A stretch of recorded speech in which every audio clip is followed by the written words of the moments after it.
ذكرت صحيفة لاكازيت الإيطالية أن نادي ميلان وضع الدولي المغربي رضا بالحيان ضمن الخيارات التي يمكن التعاقد معها. وذكرت الصحيفة أن غياب بن ناصر بسبب الإصابات المتكررة، ثم لأن البدائل المتاحة لفوفانا ورينديرس أقل إيجابية وعطاء. ويتابع كذلك الغريم إنتر ميلان اللاعب، ما يمهد لمنافسة قوية على اللاعب مستقبلا. نشر رئيس العصبة عبد السلام بالقشور منشورا تحدث فيه أن ميزانية ريال مدريد للسنة المقبلة قد خلت من أي دخل متوقع من كأس العالم للأندية المقبلة في الولايات المتحدة الأمريكية، وسبب ذلك وجود غموض يحوم بالمسابقة.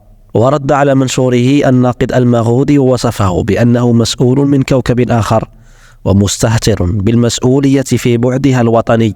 وقال المغودي في تدوينته: رئيس العصبة بدل أن يحرص على الالتزام بضوابط الحكمة والتبصر ويجتهد لدعم الأندية، يستعمل لغة الاستفزاز والإهانة والاحتقار في حق فريق الوداد البيضاوي.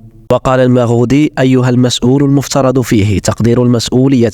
إذا كانت لديك حسابات شخصية مع رئيس الفريق فالوداد أكبر منكما معا.